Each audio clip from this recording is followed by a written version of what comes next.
আজ আপনাদের একটি রাজা ও সাধুর গল্প বলবো। একজন রাজার মনে কয়েকটি প্রশ্ন ছিল। প্রথম প্রশ্ন, ভগবান একজন নাকি অনেক? দ্বিতীয় প্রশ্ন, ভগবান যদি থাকেন তবে কোথায় থাকেন আর তাকে কিভাবে পাওয়া যায়?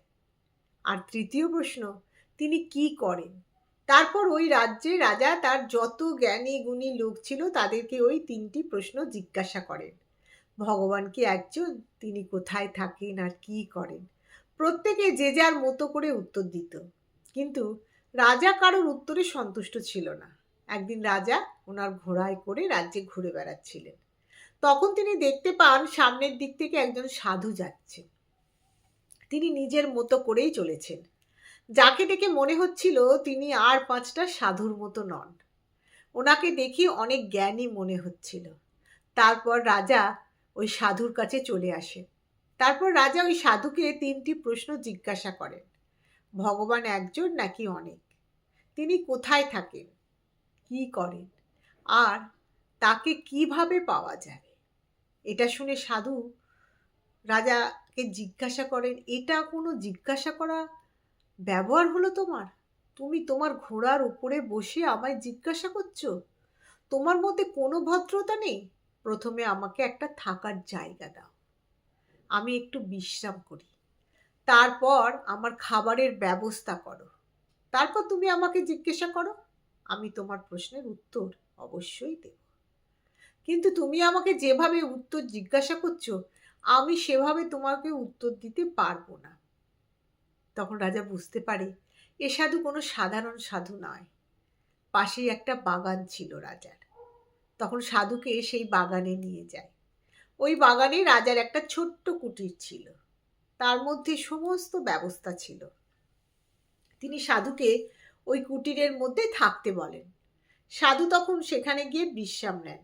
দুদিন পর রাজা ওই সাধুর কাছে ফিরে আসেন আর বলেন, বাবা, আমার প্রশ্ন তিনটের উত্তর দিন। তখন সাধু বলেন, উত্তরটা কি তুমি একাই শুনতে চাও নাকি সবার সামনে শুনতে চাও?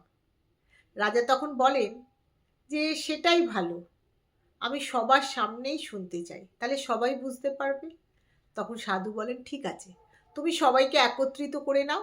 রাজা বলেন, কিন্তু বাবা, দু একদিনের মধ্যে আমি তো সবাইকে জোগাড় করতে পারবো না, কারণ সবাই অনেক দূরে দূরে থাকে, তাদেরকে বলতে আমার একটু সময় লাগবে।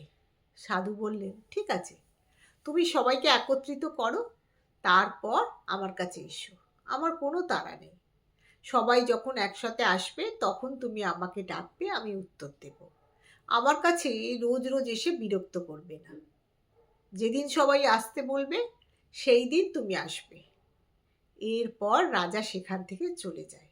তারপর রাজা তার মন্ত্রী মিলে একটা দিন ঠিক করে, যেই দিনে সবাই একত্রিত হবে। সাধু ওই দিন কুঠিরে বেশ আনন্দে নিজের মতো করে পুজো পাঠ খাওয়া দাওয়া নিয়ে ব্যস্ত ছিল, ঘুরে বেড়াচ্ছিল। অবশেষে 1 মাস পর সেই দিনটা আসে। রাজা তার সবার লোক পাঠায় আর বলে, যাও, তোমরা সাধুকে নিয়ে এসো। তখন রাজমহলে সবাই উপস্থিত ছিল। এবার সাধুকে নিয়ে আসা হয়। সাধুকে রাজা বসার জন্য একটা সিংহাসন দেন, কিন্তু সাধু বলেন, আমি সিংহাসনে বসতে চাই না, আমি মাটিতে বসে আপনার সব উত্তর দিতে চাই। এরপর রাজা সাধুর কাছে হাত জোড় করে বলেন, বাবা, আমার কাছে আমার তিনটি প্রশ্ন আছে, যেটার উত্তর আপনি দেবেন। তারপর সাধু বলেন, ঠিক আছে, তোমার প্রশ্ন কি আর একবার বলো আমাকে। এরপর রাজা বলেন, আমার প্রথম প্রশ্ন, ঈশ্বর একজন নাকি অনেক? দ্বিতীয় প্রশ্ন, ঈশ্বর কোথায় থাকেন আর ওনাকে কিভাবে পাওয়া যাবে? আর তৃতীয় প্রশ্ন, প্রথমে তিনি কি করেন সেটা আমাকে জানতে হবে। এরপর সাধু প্রথম প্রশ্নের উত্তরে বলেন, রাজামশাই, তুমি তো অনেক পড়াশোনা করেছো, তাহলে তোমার অনেক বুদ্ধি, তুমি গুনতে জানো 1 2 3, কিন্তু আমি তো জানি না। তারপর সাধু বলেন, রাজামশাই, আপনি কিছু সোনার মুদ্রা নিয়ে আসুন, আপনি গুনবেন আর আমি দেখব আর বলবো। তারপর রাজা বেশ কিছু মুদ্রা আনতে বলে। মুদ্রা আনা হয়। রাজা প্রথমে একটা মোহর হাতে নিয়ে বলে 1। পর সাধু বলেন, একদম ঠিক। তারপর সাধু বলেন, এটাকে পাশে রেখে দিন, আর একটা তুলুন আর বলুন এটা কত। তখন রাজা বলেন 2। তখন সাধু বলে তুমি মিথ্যা বলছো, দেখো তো তোমার হাতে কটা মোহর আছে। রাজা বলে 1টা। তখন সাধু বলে তাহলে কেন 2টো বলছো? রাজা বলে আমরা তো এভাবেই গুনি। তখন সাধু বলে ওটাকে লেখা আছে, বলে না, কিন্তু দেখো তোমার মনে কি হয়। রাজা বলে হ্যাঁ, হাতে তো একটাই আছে। এরপর রাজা আবার একটা মোহর হাতে নেয় আর বলে 3। সাধু বলে আবার মিথ্যা বলছে, তোমার হাতে তো এখনো একটাই মোহর আছে, ঠিক করে দেখো। এভাবে একটা মোহর সেই একটাই। যখন গোনা হয় আমরা তখন আমাদের নিজেদের মতো করে প্রত্যেকটার নাম দিয়ে দিই। এরপর রাজা বলেন ঠিকই বলেছেন, হাতে তো সবসময় একটাই আছে, আমরা 3, 4, 5 যাই বলি না কেন, হাতে তো সেই একটা। তখন সাধু বলে এইভাবে ভগবান একজনই হয়। যে প্রথমবার দর্শন পেয়েছে সে একজন ভেবেছে, যে দ্বিতীয়বার দর্শন পেয়েছে সে 2 জন ভেবেছে, আর এইভাবে 3, 4, 5 বার যে দর্শন পেয়েছে সে ভেবে নিয়েছে সেটাই, কিন্তু ভগবান কেবলমাত্র একজন। রাজা সাধুকে হাত জোর করে বলেন বাবা, এমন সমাধান আমি আগে কখনো পাইনি। আমি মেনে নিচ্ছি ঈশ্বর কেবলমাত্র একজনই।